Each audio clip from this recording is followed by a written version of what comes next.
مظلوموں کا ساتھی ہے الطاف حسین، جو ظلم سے ڈٹ کر لڑتا ہے،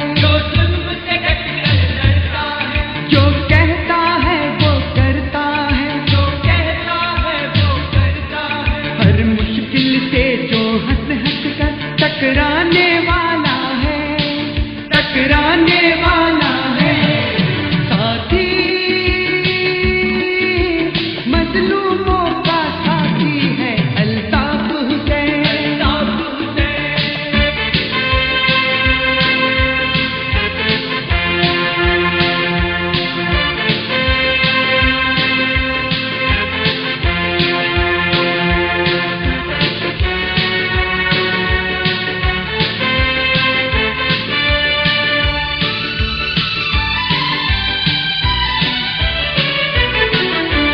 اسی نے حق پہ جینا سکھایا، اسی پہ ہم کو ناز،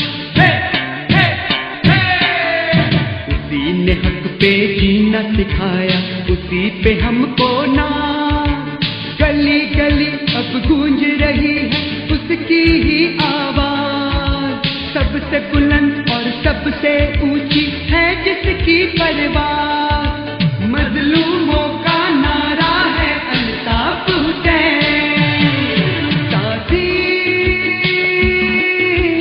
مظلوموں کا ساتھی ہے الطاف حسین، جو ظلم سے ڈٹ کر لڑتا ہے، جو کہتا ہے وہ کرتا ہے،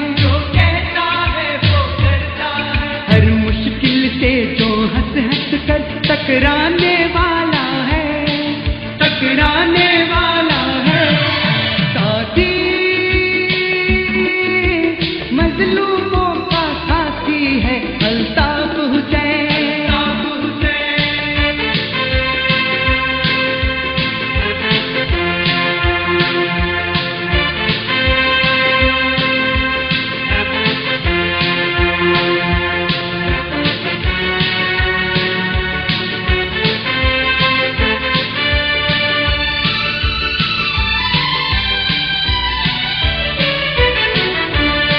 ظلم کے سر پہ چلنے والی وہ حق کی تلوار، ظلم کے سر پہ چلنے والی وہ حق کی تلوار، باطل کے طوفان کی راہ میں وہ اونچی دیوار، دیکھو حق کی عظمت کا ہے وہ روشن مینار، باطل سے ٹکراتا ہے الطاف حسین ساتھی، مظلوموں کا ساتھی ہے الطاف حسین، جو ظلم سے ڈٹ کر لڑتا ہے، جو کہتا ہے وہ کرتا ہے، ہر مشکل سے جو ہنس ہنس کر ٹکرانے والا ہے، ٹکرانے والا ہے ساتھی، مظلوموں کا ساتھی ہے الطاف حسین، مظلوموں کا ساتھی ہے الطاف حسین، مظلوموں کا ساتھی ہے الطاف حسین، مظلوموں کا ساتھی ہے الطاف حسین۔ میرے سن لیں اور غیر بھی سن لیں، اپنے پیارے میں سن لیں اور جن کے دلوں پہ نشتر چل رہی ہے وہ بھی سن لیں۔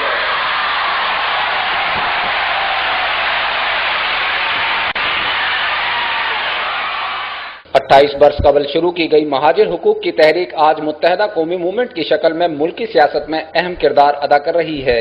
1984 میں طالب علم رہنما الطاف حسین نے اپنے چند ساتھیوں کے ساتھ مہاجر حقوق کی تحریک کا آغاز کیا۔ الطاف حسین کی مہاجر قومی موومنٹ کو بڑی کامیابی 1986 میں ملی جب نشتر پارک کے مقام پر مہاجر قومی موومنٹ نے اپنے پہلے عوامی جلسے کا کامیاب انعقاد کیا۔ اس جلسے نے ملکی سیاست میں ہلچل مچا دی۔ بڑے بڑے سیاستدانوں کی آنکھیں حیرت زدہ رہ گئیں۔ مہاجر موومنٹ کے اگلے جلسے کو سندھ کے دوسرے بڑے شہر حیدرآباد میں بھی وہی پذیرائی حاصل ہوئی جیسا کہ نشتر پارک میں ملی تھی۔ ان دونوں جلسوں کے بعد تو جیسے سندھ کی سیاست یکسر تبدیل ہو گئی۔ رہی صحیح کسر 1987 کے بلدیاتی انتخابات نے پوری کر دی کہ جب کراچی اور حیدرآباد سے حق پرست پینل کے میئرز اور ڈپٹی میئرز نے بھاری اکثریت سے کامیاب ہو کر دونوں شہروں کا نظام حکومت سنبھالا۔ ڈاکٹر فاروق ستار کراچی جبکہ آفتاب شیخ حیدرآباد کے میئر منتخب ہوئے۔ اگلے برس عام انتخابات میں MQM نے کراچی اور حیدرآباد کی تقریباً تمام نشستوں پر بھاری اکثریت سے کامیابی حاصل کر کے ملکی سیاست اور اقتدار کے ایوانوں میں ایک نئی ہلچل پیدا کر دی۔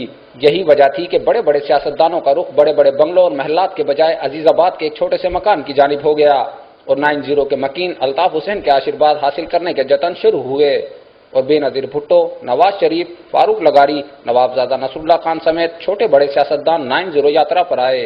1990 کی دہائی میں ہی MQM کے خلاف ریاستی آپریشن کا آغاز کیا گیا، گو کہ مذکورہ آپریشن سے پہلے قومی اسمبلی میں 72 بڑی مچھلیوں کے نام ظاہر کیے گئے تھے، لیکن جب یہ آپریشن شروع ہوا تو اس کا رخ صرف MQM کی جانب موڑ دیا گیا۔ MQM کے قائد الطاف حسین سمیت پوری قیادت منظر عام سے ہٹ گئی۔ الطاف حسین جلا وطن ہو گئے اور باقی قیادت روپوش ہو گئی۔ اسی دور میں MQM کے ہزاروں کارکنان کو پابند سلاسل کر دیا گیا، ہزاروں نوجوان ماورائے عدالت قتل کر دیا۔ انتخابات کے بعد MQM ایک مرتبہ پھر اتحادی حکومت کا حصہ بنی اور MQM نے دوبارہ سے اپنی سیاسی سرگرمیوں کا آغاز کیا۔ 26 جولائی 1997 کو مہاجر قومی موومنٹ کو متحدہ قومی موومنٹ میں تبدیل کر دیا گیا اور پورے ملک میں MQM کے دفاتر قائم کیے گئے۔ اسی حکومت میں ایک مرتبہ پھر سندھ میں گورنر راج نافذ کر کے MQM پر غیر اعلانیہ پابندی عائد کر دی گئی۔ اکتوبر 99 میں فوج کی طرف سے حکومت کا تختہ الٹائے جانے کے بعد MQM پر سے غیر اعلانیہ پابندی ہٹ۔ 2002 کے عام انتخابات میں پہلے سے زیادہ قومی اور صوبائی اسمبلی کی نشستیں حاصل کرنے کے بعد متحدہ مسلم لیگ ق کی اتحادی حکومت میں شامل ہو گئی اور آخر تک اس حکومت کا حصہ رہی۔ 2005 کے بلدیاتی انتخابات میں کامیابی کے بعد کراچی سمیت سندھ کے شہری علاقوں میں متحدہ کے ناظمین نے بے پناہ ترقیاتی کام کرا کے دنیا بھر میں مقبولیت حاصل کی۔ 2008 کے عام انتخابات میں متحدہ کو پہلے سے زیادہ نشستیں ملی اور متحدہ کی کامیابی کا گراف مزید بلند ہوتا گیا۔ آج متحدہ قومی موومنٹ کے سندھ اسمبلی میں 55، قومی اسمبلی میں 25 اور سینٹ میں 7 ارکان موجود ہیں۔ آج بھی MQM کے سربراہ الطاف حسین لندن سے اپنی تحریک کی قیادت کر رہے ہیں۔ کیا قصور ہے میرا؟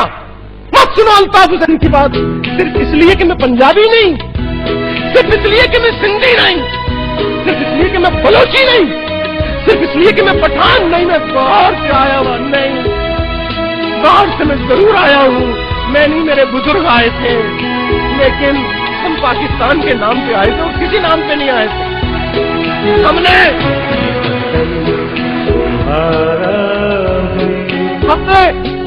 کسی ہندو دیش کے لیے ہمارے بزرگوں نے 20 لاکھ جانوں کا نذرانہ پیش نہیں کیا تھا، کسی ہندو دیش کے لیے نہیں بلکہ مسلمانوں کے ایک آزاد ہندوستان کے قیام کے لیے 20 لاکھ جانوں کا نذرانہ ہمارے بزرگوں نے پیش کیا۔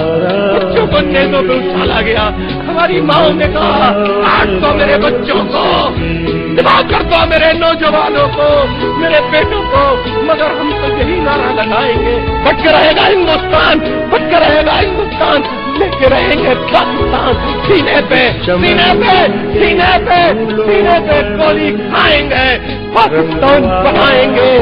جب وہ مسلمانوں کو ان کے سامنے بوڑھے والدین کے سامنے وہ نعرہ لگائے گا پاکستان زندہ باد، ذبح کر دیا اور بوڑھے باپ سے کہا یہ تیرا دوسرا بیٹا ہے، بول اے بڈھے اسے بھی ہم قتل کرنے جا رہے ہیں، بول کیا بولتا ہے، کیا بولتا ہے؟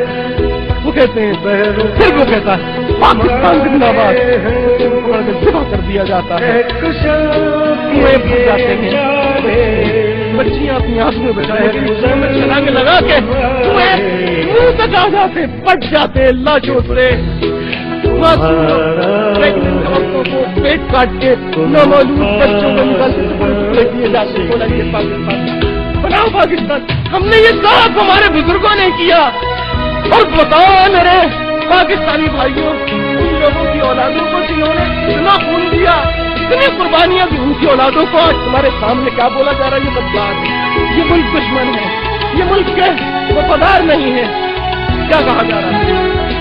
میرے بھائیوں، میرے بزرگوں، میری کوئی بات سنی لگی ہو تو میں آپ سے معذرت۔